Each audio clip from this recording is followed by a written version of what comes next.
السلام علیکم ورحمۃ اللہ وبرکاتہ۔ الحمد للہ رب العالمین والصلاة والسلام علی اشرف الانبیاء والمرسلین۔ اللہم لا سہل الا ما جعلتہ سہلا وانت تجعل الحزن اذا شئت سہلا یا مقلب القلوب صرف قلوبنا علی طاعتک۔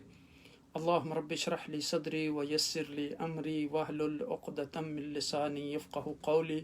اللہم رب زدنا علما، اللہم رب زدنا علما، اللہم رب زدنا علما۔ اللہم صلی علی محمد طب القلوب ودوائها وعافیت الابدان وشفائها ونور الابصار وضیائها۔ اللہ پاک کی حمد و ثنا اور عقائد و جہاں نبی مکرم تاجدار عرب و عجم سید المرسلین خاتم النبیین رحمت للعالمین کی ذات گرامی پر درود و سلام کے بعد، رب کائنات کا احسان عظیم ہے کہ جس نے ایک بار پھر ہمیں یہ توفیق عطا فرمائی کہ ہم خلاصہ قرآن کی اس مجلس میں حاضر ہیں۔ رب کائنات سے دعا ہے کہ وہ ہمیں قرآن حکیم کو صحیح طریقے سے پڑھنے، سمجھنے، اس پر عمل کرنے اور اس کا پیغام دوسرے لوگوں تک پہنچانے کا ذریعہ بنائے، اور ہمیں حق بات کہنے، سننے اور اس پر عمل کرنے کی توفیق عطا فرمائے۔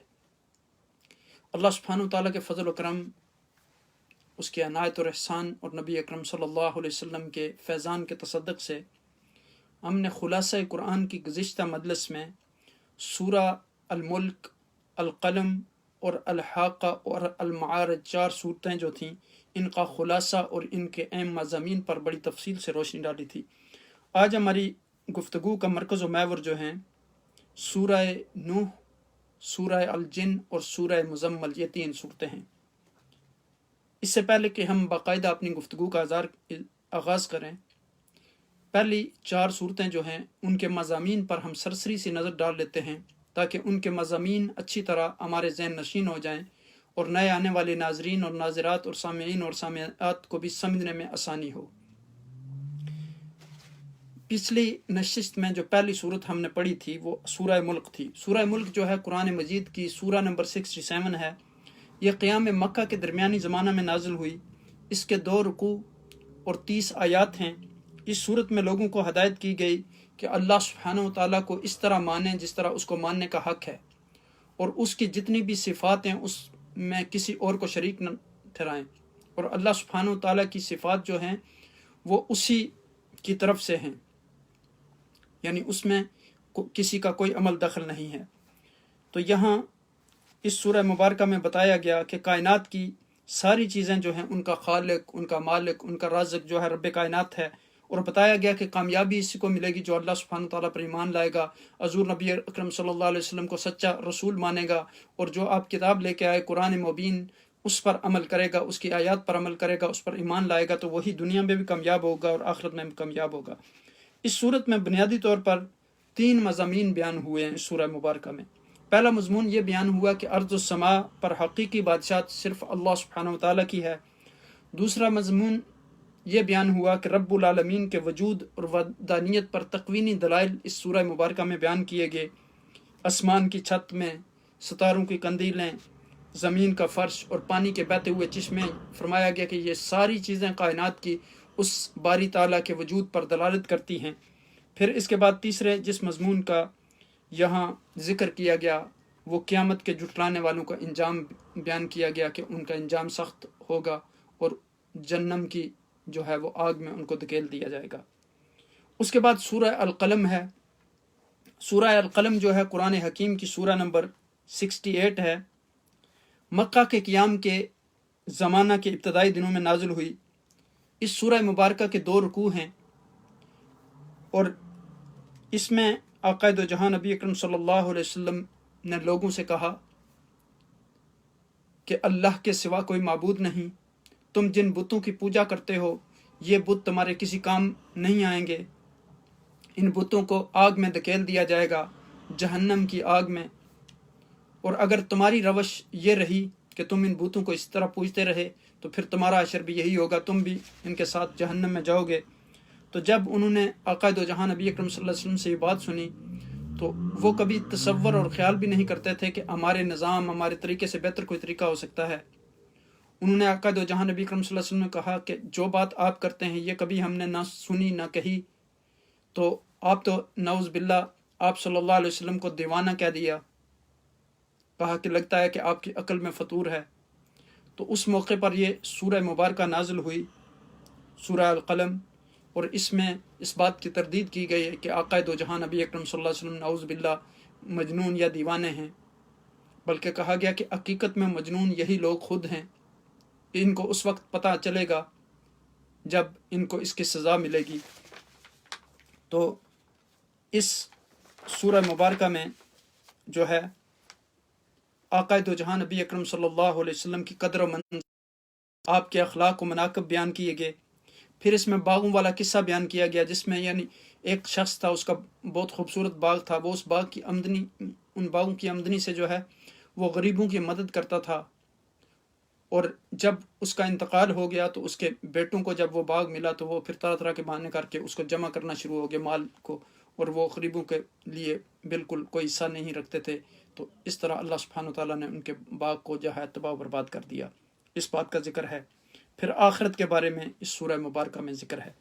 تیسری سورت جو ہم نے پڑھی تھی وہ سورہ الحاقہ تھی، قرآن مجید کی سورہ نمبر 69 ہے، مکہ کے درمیانی زمانہ میں نازل ہوئی۔ اس میں 2 رکوع اور 52 آیات ہیں۔ اس سورہ مبارکہ میں مختلف قوموں کے عذاب میں گرفتار ہونے کا بیان ہے، پھر قیامت کے وقوع کا بیان، اور اچھے لوگوں کے جنت میں جانے اور برے لوگوں کا جہنم میں جانے کا بیان اور اسباب کا تذکرہ ہے، اور یہ کہ اعمال کی جزا اور سزا دنیا میں بھی ملے گی اور آخرت میں بھی، دونوں جگہ ملتی ہے۔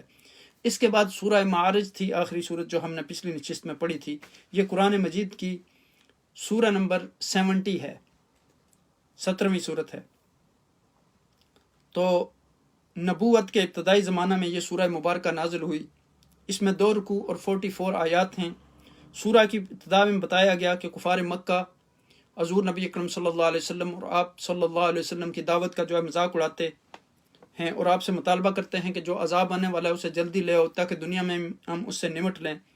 اس کے بعد یہ سورت قیامت کی منظر کشی بیان کرتی ہے، بڑی خوبصورت انداز میں قیامت کی ہولناکیوں کا بیان کرتی ہے، اور وہاں مجرموں کا جو حال ہوگا اسے بیان کرتی ہے، اور بتاتی ہے کہ اس دن آسمان تیل کی طرح تل چھٹ ہو جائے گا، اور پہاڑ رنگین روئی کی طرح جو ہے ہو جائیں گے، اور کوئی رشتہ دار یا دوست کسی کو نہ پوچھے گا، بلکہ وہ ایک دوسرے سے جان چھڑا کے بھاگیں گے۔